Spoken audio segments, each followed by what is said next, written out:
ایک صحابی ہے رضی اللہ تعالی عنہ، ان کا نام ہے حضرت سیدنا اسید ابن حضیر رضی اللہ تعالی عنہ۔ یہ صحابی حضرت اسید ابن حضیر رضی اللہ تعالی عنہ، یہ رہتے تھے مدینہ منورہ سے یعنی کہ کنارے کی بستی میں، کھیت دیہات کے علاقے میں رہتے تھے وہ، اور حضور علیہ السلام سے کبھی کبھار ملنے کے لیے آتے تھے۔ اب صحابہ کی عادت تھی کہ صحابہ اکثر رات کو قرآن شریف پڑھتے تھے۔ اگر میری بہنیں بھی سن رہی ہیں، اگر آپ اکیلے میں جب سب سو جائیں اس وقت آپ قرآن پڑھیں گے نا تو دن میں قرآن کی لذت الگ ہے اور رات میں قرآن کی لذت الگ ہے، اور جب آدھی رات گزر جائے تو قرآن کی لذت الگ ہے۔ تو حضور کے صحابی ہیں حضرت سیدنا اسید ابن حضیر رضی اللہ تعالی۔ حضرت اسید بن حضیر رات کو قرآن پڑھ رہے تھے، قرآن مقدس کی تلاوت کر رہے تھے، اور دیہات کا، کھیت کا، جنگل کا ماحول تھا۔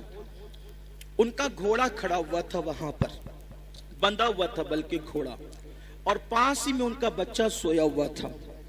تو جب وہ قرآن پڑھتے تھے، اچھا صحابہ قرآن پڑھتے تھے نا تو وہ بلند آواز سے پڑھتے، اور قرآن بلند آواز سے پڑھنے کا بھی ایک الگ لطف ہے، اس کی ایک الگ لذت ہے۔ دھیرے دھیرے پڑھیں تو بھی اچھی بات ہے، لیکن جب آدمی اس کو بلند آواز، اسید ابن حضیر قرآن پڑھ رہے تھے، قرآن پڑھتے پڑھتے اچانک انہوں نے کیا دیکھا کہ ان کا گھوڑا بدکنے لگا، اچھلنے لگا۔ اب گھوڑا ہنہنا کر کے، وہ گھوڑا کیسی آواز نکالتا ہے نا، ہنہنا کر کے جب وہ اچھلنے لگا تو انہوں نے دیکھا کہ بچہ قریب میں سویا ہے، کہ یہ اچھل کود کرے گا کہیں میرے بچے کو کچل نہ دے، تو انہوں نے تلاوت روک دی، اور جب توجہ کی تو کیا دیکھا کہ آسمان سے کچھ نور کی قندیلیں زمین پر آ رہی تھی تلاوت کے وقت، اور جب انہوں نے تلاوت موقوف کر دی تو وہ قندیلیں واپس جانے لگی۔ پھر انہوں نے تلاوت شروع کی، پھر گھوڑا ہنہنانے لگا، اچھلنے لگا، اور پھر قندیلیں زمین کی طرف آنے لگی۔ پھر انہوں نے گھوڑے کو اچھلتے کودتے قرآن پڑھنا موقوف کر دیا۔ صبح کو گئے، بارگاہ رسالت میں حاضر ہوئے تو عرض کیا یا رسول اللہ رات کا حال یہ اور یہ تھا۔ اب غیب دا نبی نے جب یہ سنا، سرکار فرماتے ہیں تم قرآن پڑھ رہے تھے تو تمہارے قرآن کو سننے کے لیے رحمت کے فرشتے نازل ہو رہے تھے۔ اس کو دیکھ کر کے گھوڑا بدک رہا تھا اور ہنہنا رہا تھا۔ اگر تم قرآن کی تلاوت نہ روکتے، موقوف نہ کرتے، تو پھر کیا ہوتا؟ تم ان فرشتوں کو دیکھ لیتے، ان کی زیارت کر لیتے، وہ جو رحمت کے فرشتے نازل ہو رہے تھے۔ یہ قرآن ہے۔ دیکھو قرآن کی بڑی برکت ہے۔ میرا یہ پیغام آج میں آپ کو دینا چاہتا ہوں، کم سے کم اپنی عادت بنائیں کہ سونے سے پہلے 4-5 آیتیں ہی پڑھ لیا کریں، ایک رکوع ہی پڑھ لیا کریں، ضرور پڑھیں۔ آپ دیکھیں قرآن شریف میں ایک سورت ہے، قرآن شریف میں ایک سورت ہے، اگر سونے سے پہلے اس سورت کو آپ پڑھ لیں، روزانہ پڑھنے کی عادت ڈالیں، تو یہ سورت کی تاثیر یہ ہے کہ آپ جو سوچو گے وہ ہوگا، جو سوچو گے وہ ہوگا۔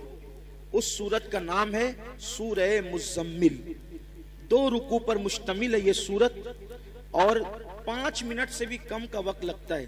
5-6 دن اگر آپ اس کو ریگولر پڑھیں گے نا سورہ مزمل کو، تو آپ کو یہ زبانی یاد ہو جائے گی، اور آپ سورہ مزمل پڑھنے کے عادی بنے، جادو سے بچیں گے، سحر سے بچیں گے، بلاؤں سے بچیں گے، یہ ہے۔ پھر بھوکمری سے بچنا ہے، فاقہ کشی اور غربت سے، یعنی مالدار بننا ہے۔ سوتے ٹائم سورہ واقعہ کی تلاوت کر، سورہ واقعہ مالدار بنانے والی سورت ہے۔ ایک مرتبہ حضرت سیدنا عبداللہ ابن مسعود رضی اللہ تعالیٰ عنہ، آپ کے وصال کا وقت قریب تھا، حضرت سیدنا عثمان غنی آپ کے گھر گئے، اور جانے کے بعد کہنے لگے بھائی عبداللہ آپ کی بڑی دینی خدمات ہے، اب ایسا لگتا ہے کہ تم دنیا میں زیادہ دن تک نہیں رہو گے، اور تمہاری بیٹیاں ہیں، اور آپ مجھے وصیت کر دیں کہ میں آپ کی بیٹیوں کے لیے کیا خدمت کر سکتا ہوں۔ حضرت عبداللہ ابن مسعود اٹھ کر بیٹھ گئے، کہنے لگے عثمان میرے بھائی یاد رکھو میری بیٹیاں کبھی بھوکی نہیں رہے گی، میری بیٹیاں کبھی فاقے سے نہیں رہے گی، میری بیٹیوں کو کبھی مال کی تنگی نہیں ہوگی، آپ آپ پیسوں کی بات نہ کریں.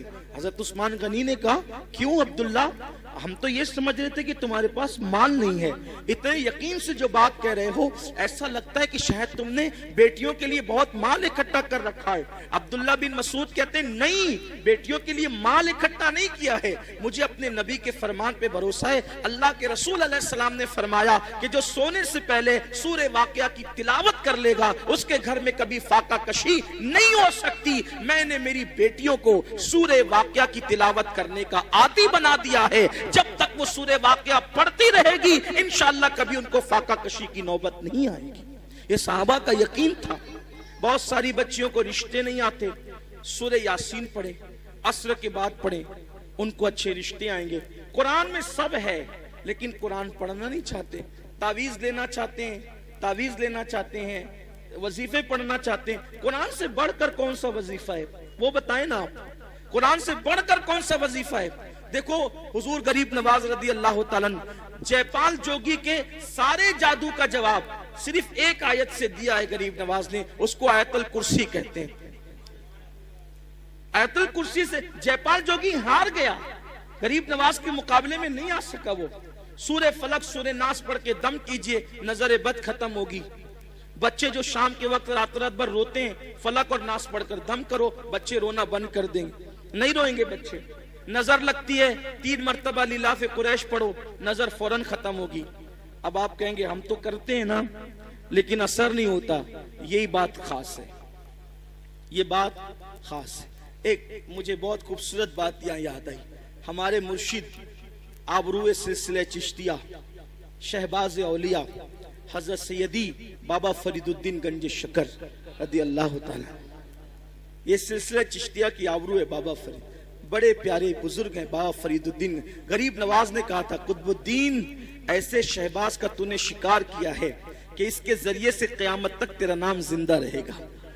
بابا فرید کے پاس ایک عورت آئی اور آ کر کہتے سرکار میری بیٹی کی شادی ہے, پیسوں کا انتظام نہیں, سرکار انتظام کر دیں. اب وہ اللہ والے لوگ, اور بابا فرید جیسا اللہ والا. بابا فرید جب پاک پٹن میں رہنے گئے تھے شروع میں تو ایک درخت کے نیچے قیام تھا, اور جو کپڑوں کی پوٹلیاں اور جو سامان کی گٹریاں تھی نا وہ رکھنے کو جگہ نہیں تھی. پنجاب کے لوگ یعنی پاک پٹن کے لوگ بہت ستاتے تھے, رہنے نہیں دیتے تھے. تو سامان کہاں رکھیں اپنا, تھا تو تھوڑا ہی سامان, جگہ تو چاہیے, تو درخت پہ لٹکا کر رکھتے تھے سامان. اب جس کا خود کا چھت نہ ہو اس کے پاس آئیے کیا کہنے, میری بیٹی کی شادی نہیں, شادی ہے پیسے کا انتظام نہیں. اب بابا فرید, او بابا فرید, فرید مطلب فرید, یہ ان کا نام نہیں فرید, ان کا نام ہے مسعود اور ان کا لقب ہے فرید. فرید کا مطلب ہوتا ہے یکتا, یکتا بے ہمتا, کوئی ہمسر نہیں, کوئی ثانی نہیں. ان کے دور میں وہ تھے فرید الدین. بڑھیا آئی, آنے کے بعد کہا پیسوں کا انتظام نہیں. سرکار بابا فرید نے کہا ایک کام کر مائی, وہ سامنے جو ڈھیلا پڑا ہے نا مٹی کا, وہ ڈھیلا میرے پاس لا. وہ ڈھیلا لائی, فرمایا پکڑ اس کو. اس نے ڈھیلا پکڑا. بابا فرید نے سورہ فاتحہ پڑھی 3 بار. کتنی بار, کون سی سورت, سورہ فاتحہ کا مطلب زور سے بولیے, الحمدللہ. سب کو یاد ہے نا, سورہ فاتحہ 3 بار پڑھی, دم کیا, فرمایا اس کو ڈھانک لے اور گھر جا کے کھولنا. ڈھانک لیا, گھر جا کر کھولا تو وہ سونا بن گئی. مٹی کیا بن گئی, سونا بن گئی. اب وہ شادی بھول گئی. انسان تو لالچی ہوتا ہے. بابا صاحب نے کتنا آسان طریقہ بتایا مٹی کو سونا بنانے کا. اس نے شادی بھول گئی, بولا یار ایک ڈھیلے پہ اگر پڑھنا ہی ہے سورہ فاتحہ تو پھر ایک ڈھیلے پہ کیا پڑھنا. وہ ڈھیلے ہی جمع کرتی رہی مٹی کے, پورا گھر بھر دیا ڈھیلے سے. اور جب رات ہوئی تو فاتحہ پہ فاتحہ, فاتحہ پہ فاتحہ, فاتحہ پہ فاتحہ پڑھتی رہی, پھونکتی رہی, پڑھتی. رات سے صبح ہو گئی, وہ مٹی کے مٹی رہی. اس نے کہا بابا صاحب نے تو میرے سامنے یہی پڑھا تھا, اس کے سوا کچھ نہیں پڑھا تھا. اور سونا بنا دیا. اور میں رات بھر پڑھی, غصے میں صبح آئی, کہا سرکار کیا بات ہے یہ؟ فرمایا مائی کیا ہوا, تیرا مسئلہ تو حل ہو گیا, ناراض کیوں ہے؟ کہا کہ آپ نے سورہ فاتحہ پڑھا تو مٹی سونا بن گئی. میں پوری رات, آپ نے صرف 3 بار پڑھا تھا, میں پوری رات پڑھ کے پھونکتی رہی, وہ مٹی کے مٹی رہی. اور صحیح بتانا, آپ نے فاتحہ کے سوا کچھ پڑھا تھا؟ کہا نہیں, فاتحہ ہی پڑھا تھا, کچھ نہیں پڑھا تھا. تو کہا کہ آپ پڑھتے تو سونا, ہم پڑھتے تو مٹی. بابا صاحب نے مسکرا کے کہا او مائی, فرید جیسی زبان تو لا,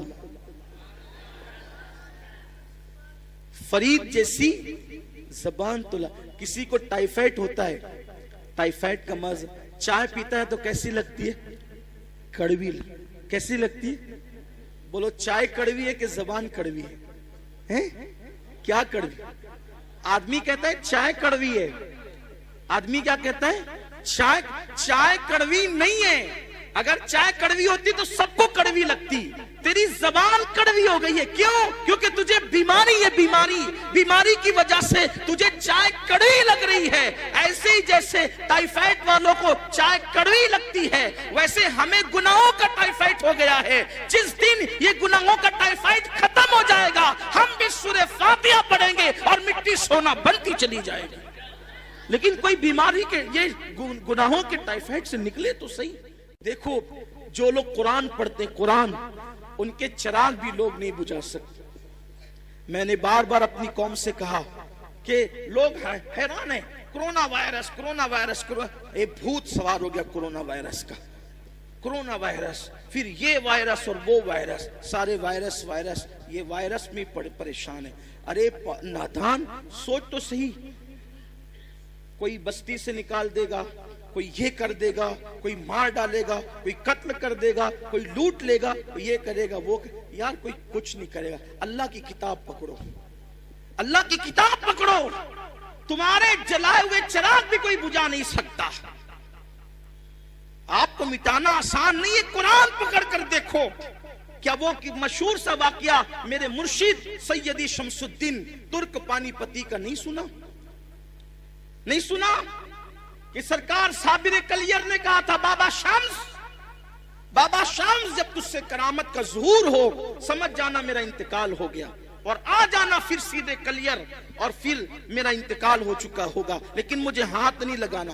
شمس الدین ترک پانی پتی گئے, دن بھر فوج میں کام کرتے تھے, رات کو قرآن پڑھتے تھے. بادشاہ حملے پہ حملے کر رہا تھا, ناکام ہو رہا تھا. ایک دن بادشاہ نے رات کے وقت ہاتھ اٹھا کے دعا کی, مولا کامیابی نہیں ملتی. ارشاد ہوتا ہے طوفان آئے گا, اور جس کا چراغ طوفان میں بھی جل رہا ہوگا. یہ تو آپ نے بار بار سنا, اس کا اینڈ سن لے آپ, آج خاص اس کا اینڈ سن لے. شاید اس کا اینڈ آپ نے نہیں سنا ہوگا اب تک, کم سے کم مجھ سے تو نہیں سنا ہوگا. اس کا اینڈ سن لے آپ. بادشاہ سے کہا طوفان آئے گا, چراغ نہیں بجھے گا. بادشاہ طوفان کا انتظار کرنے لگا. طوفان آیا, بادشاہ باہر نکلا تو خیمے سب کے اڑ گئے تھے. دیکھا کہ ایک چراغ جل رہا ہے, اور وہاں بیٹھ کر قرآن پڑھنے والا قرآن پڑھ رہا ہے. بابا شمس الدین کیا کر رہے تھے؟ قرآن پڑھ رہے. وہاں گئے, پیر پکڑ لیے, سرکار آپ دعا کر دے قلعہ فتح ہو جائے. فرمایا تو کسی غلط جگہ آ گیا, یہاں کیا ہے؟ تو کہا کہ حضور مجھے بتایا گیا خواب میں کہ جو صاحب کرامت ہوگا اسی کی دعا قبول ہوگی. کہا کہ صاحب کرامت بہت لوگ ہیں, میں تھوڑی. تو کہا کہ توجہ تو کریں, اس سے بڑی کرامت کیا ہوگی کہ لوگوں کے خیمے اڑ گئے اور آپ کا چراغ بھی نہیں بجھتا. یہ چراغ جل رہا ہے. وہ چراغ کیوں جل رہا تھا؟ حضرت شمس کا چراغ کیوں جل رہا تھا؟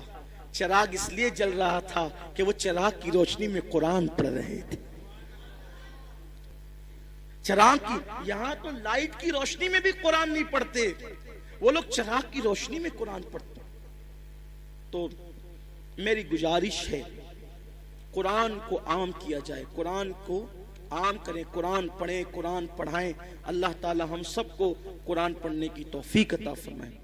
بعض بچوں نے قرآن ایسا پڑھا کہ کچھ لوگوں کی آنکھیں بھیگ گئی, کچھ اللہ کے بندوں کی. اور یہ بھی یہ ایمان کی علامت ہے قرآن نکائیں.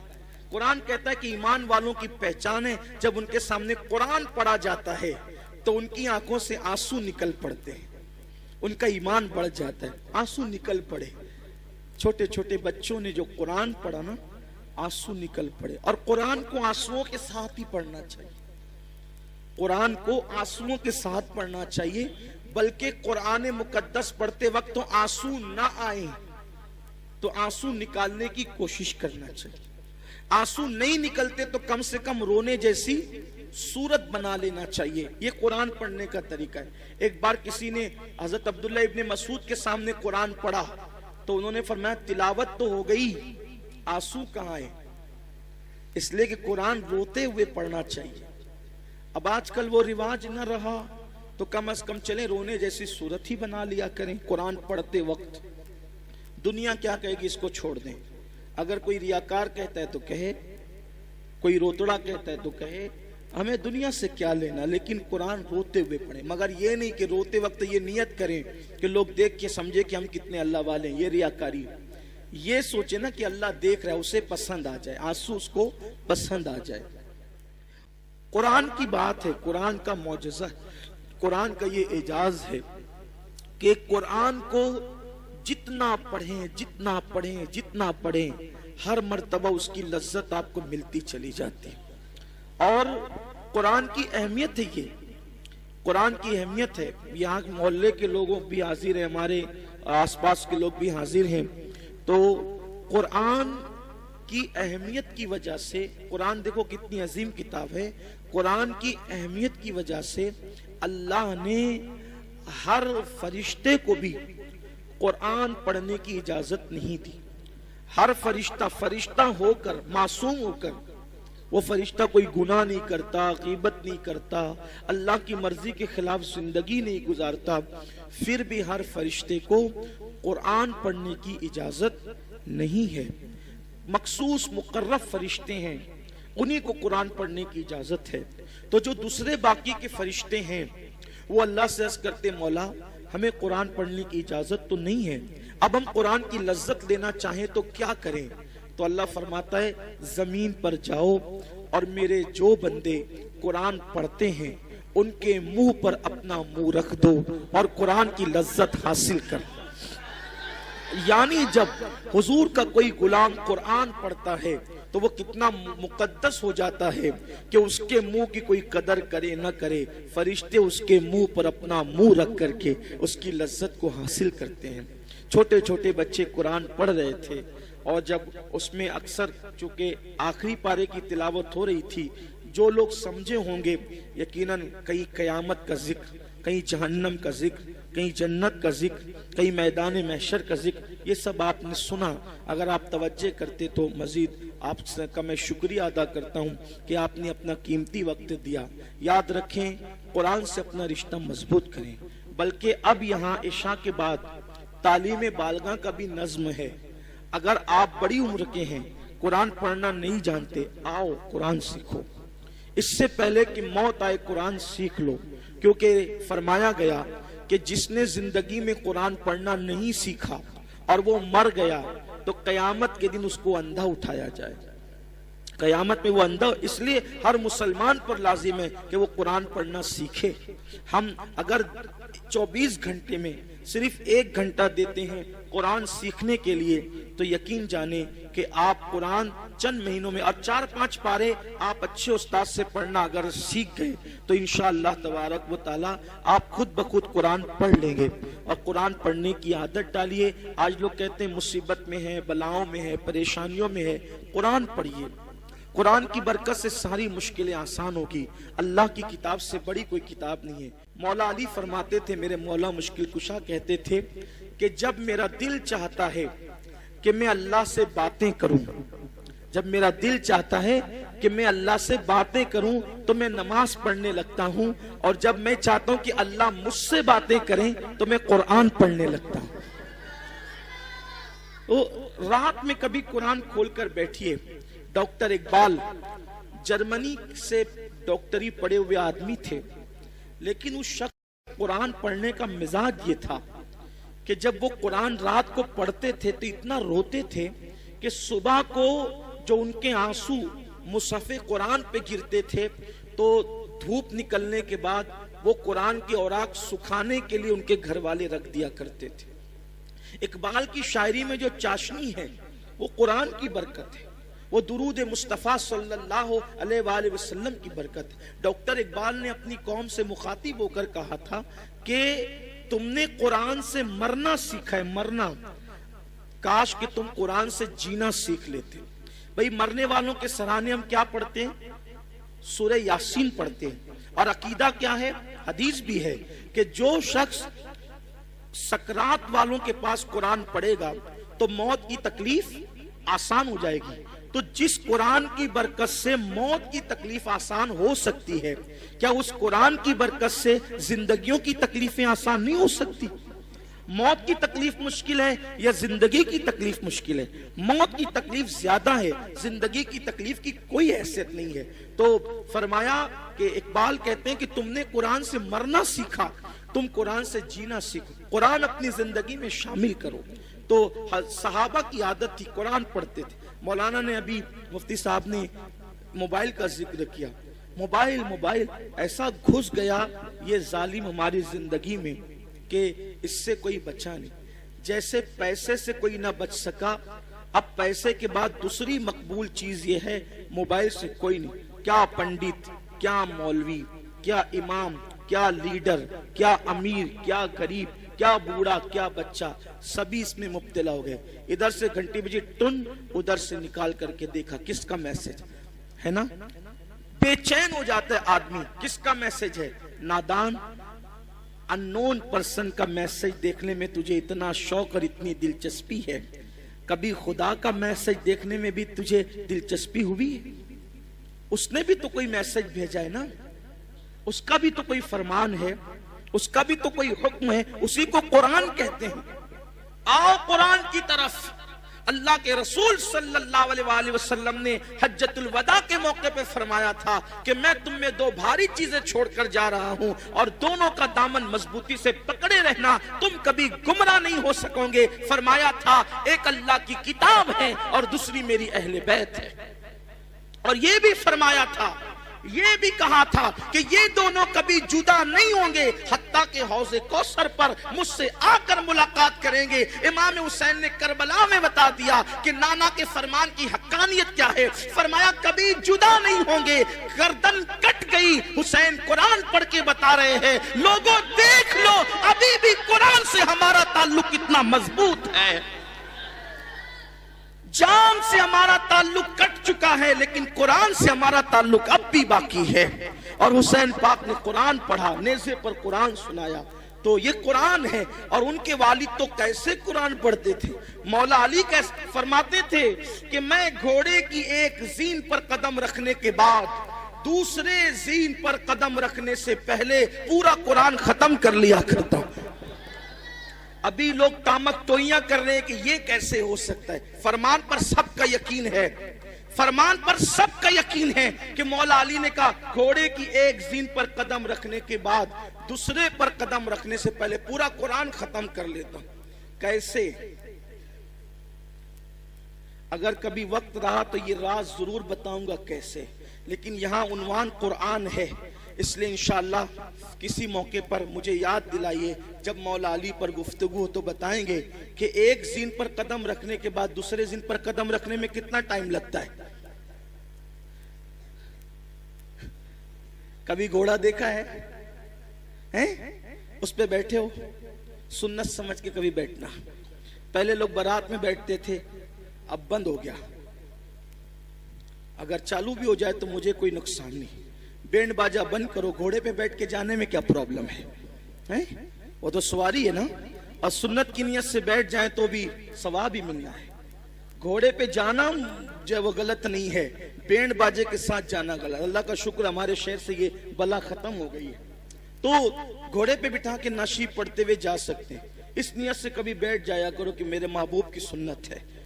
تو میرے جیسا سستڑ آدمی گھوڑے کی ایک زین پہ قدم رکھنے کے بعد مجھے دوسرے زین پہ قدم رکھنے میں جتنا ٹائم لگا تھا وہ 2 سے 3 سیکنڈ تھے بس, میرے سست آدمی کے لیے. تو مولا مشکل کشا تو بڑے پھرتیلے تھے نا، ایک ہاتھ میں خیبر اکھاڑا، وہ بھی سیدھے ہاتھ سے نہیں بلکہ دوسرے ہاتھ سے. اور کتنا تھا وہ خیبر؟ امام المتکلمین مولانا نقی علی خان علیہ رحمہ اعلیٰ حضرت کے والد نے لکھا ہے اپنی کتاب میں کہ اکھاڑ کر کے دوسرے ہاتھ سے جب خیبر پھینکا ہے دروازہ تو 70 لوگ مل کر اس کو اٹھا نہیں سکے. جس کو 70 لوگ مل کر دونوں ہاتھ سے نہیں اٹھا پاتے ہیں اس کو حسین کا بابا اکیلے اکھاڑ کے پھینک دیتا ہے. تو کتنے پھرتیلے تھے نا وہ، کیا طاقت تھی، کیا چاقو چوبند تھے، الگ عنوان ہے. تو صحابہ کرام قرآن پڑھتے تھے. ہم موبائل میں بہت میسج دیکھتے ہیں، تھوڑا بلکہ موبائل میں قرآن ڈاؤن لوڈ کر لو، قرآن موبائل میں ڈاؤن لوڈ کر لو، پڑھو قرآن پڑھو، اس کی برکت ملے گی. قرآن پڑھنے سے بے خوفی پیدا ہوتی ہے، قرآن پڑھنے سے بے خوفی پیدا ہوتی ہے، قرآن پڑھنے سے اللہ پر یقین پیدا ہوتا ہے، قرآن پڑھنے سے ایمان مضبوط ہوتا ہے، قرآن پڑھنے سے انسان اللہ کا قریبی بن جاتا ہے، قرآن پڑھنے سے اللہ کا قرب و نصیب ہوتا ہے. ہر اللہ کے ولی کی زندگی اٹھا کے دیکھ لو، وہ رات کو آپ کو قرآن پڑھتے ملیں گے. اور جب تک ہم راتوں کو قرآن پڑھتے تھے اس وقت تک کہ ہم پر کوئی ظالم حکمراں مسلط نہیں تھا، ہم سب پر غالب تھے اور لوگ مغلوب تھے. لیکن جب سے ہم نے قرآن پڑھنا چھوڑ دیا اب مغلوب ہی ہوتے جا رہے ہیں. تو میری گزارش ہے قرآن کو عام کیا جائے، قرآن کو عام کریں، قرآن پڑھیں، قرآن پڑھائیں. اللہ تعالی ہم سب کو قرآن پڑھنے کی توفیق عطا فرمائے. اور آج کی اس مبارک محفل میں عہد کر لیں کہ اپنے گھر کے ایک ایک بچے کو توجہ میری طرف کر لیں. بس اب اختتام ہو گیا، یہ جج حضرات تشریف لے آئے ہیں. جب جج آ جاتے ہیں تو پھر اپنی ضرورت نہیں رہتی، اور یہ لوگ مجھے بٹھاتے اس لیے کہ جب تک جج نہیں آئے تب تک بیٹھے. یہ کوئی تقریر سننے کے لیے تھوڑی بٹھایا ہے. یہ تقریر کہا کہ جج آئے تب تک بولیے نا. تو جزاک اللہ، بڑی نوازش. اللہ آپ لوگ کو محبت و سلامت رکھے. اصل زندگی ہنس بول کے گزارنے کا ہی نام ہے. ہاں، غصے گرمی والے لوگ چڑچڑے ہو سکتے ہیں، متقی نہیں ہو سکتے. حضور سب سے بڑے متقی تھے لیکن سب سے زیادہ مسکراتے تھے. مسکراتے رہیے، مسکراتے رکھیے. جس کی تسکین سے، میرے امام نے کہا، جس کی تسکین سے روتے ہوئے ہنس پڑے اس تبسم کی عادت پہ لاکھوں سے. میری گزارش ہے سنی دعوت اسلامی جیسی تحریک آپ کے یہاں اللہ کے کرم سے موجود ہے، ہمارے یہاں موجود ہے. اپنے گھر کے ایک ایک بچے کو عالم دین حافظ قرآن بنائیے، اللہ کے لیے بنائیے. آپ کا گھر محفوظ ہو جائے گا. اگر آپ کا بچہ حافظ قرآن بن گیا نا، حافظ قرآن، تو وہ اپنے گھر کے خاندان کے 700 لوگوں کی، ایسے 700 لوگوں کی بخشش کرائے گا جن پر جہنم کا عذاب لازم ہو چکا ہو. یعنی جن کے لیے فیصلہ ہو گیا کہ یہ جہنم میں جائے گا، وہ حافظ قرآن اللہ سے کہے گا مولا میں حافظ تھا نا، یہ میرے خاندان کا آدمی، اس کو بخش دے. اللہ کہے گا جا تیری وجہ سے بخش دے. 700 لوگ، وہ اتنوں کو لے جائے گا تو اس حافظ کا مرتبہ کیا ہوگا، اور اس کے ماں باپ کا مرتبہ کیا ہوگا. سبحان اللہ، کیا مرتبہ ہوگا اس کے ماں باپ کے سر پر ایسا نورانی تاج رکھا جائے گا کہ اس کی روشنی سے پورا میدان محشر منور ہو جائے گا. اور اتنا آسان ہے بھائی، کتنا آسان ہے. میں یہ نہیں کہہ رہا ہوں آپ کو اسکول سے ہٹا لو، نہیں، اسکول پڑھتے ہوئے حافظ. یہاں جتنے بچے اسکول پڑھتے ہوئے حفظ کر رہے ہیں ذرا کھڑے ہو جاؤ. تو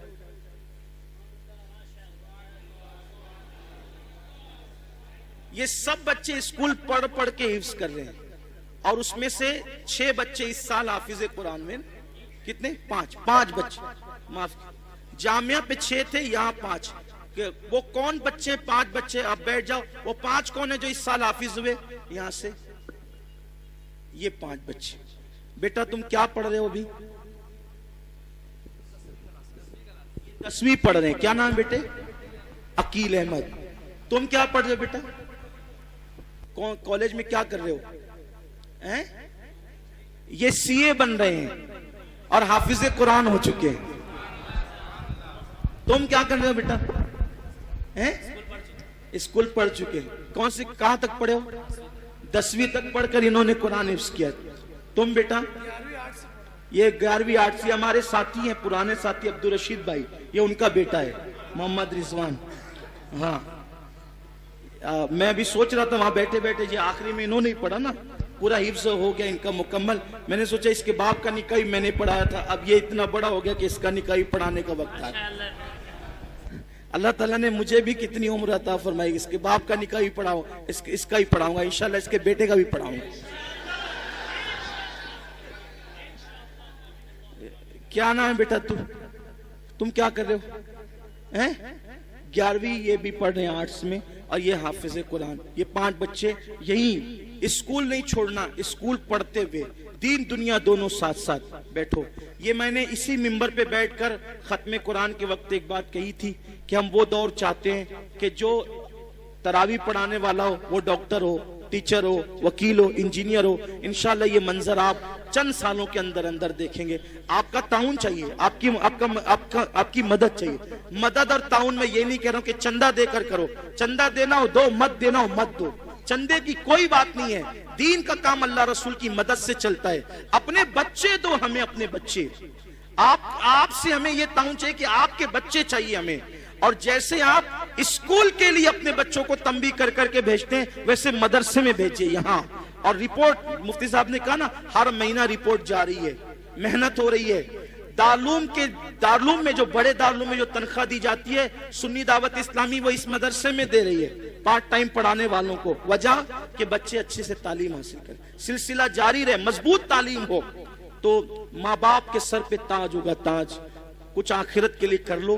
آپ کا بچہ، میں یہ تھوڑی کہتا حافظ بننے کے بعد آپ امامت ہی کرائیے. ارے حافظ بننے کے بعد آپ اس کو کرانہ دکان پہ بٹھائیے، سال بھر کرانہ دکان سنبھالے گا، اس کے بعد وہ رمضان شریف میں تراویح پڑھائے گا. اورنگزیب سال بھر حکومت سنبھالتے تھے اور رمضان شریف میں دلی کی جامع مسجد میں تراویح پڑھاتے تھے. اور کیسے حافظ بنے؟ اب وہ بات پوری بول کے پوری کر دیتا ہوں، ختم کر دیتا ہوں. جو لوگ سن چکے ہیں وہ سن چکے، جو نہیں سنے ان تک پہنچے. میری بہنوں تک میری آواز پورے شہر میں پہنچ رہی ہے.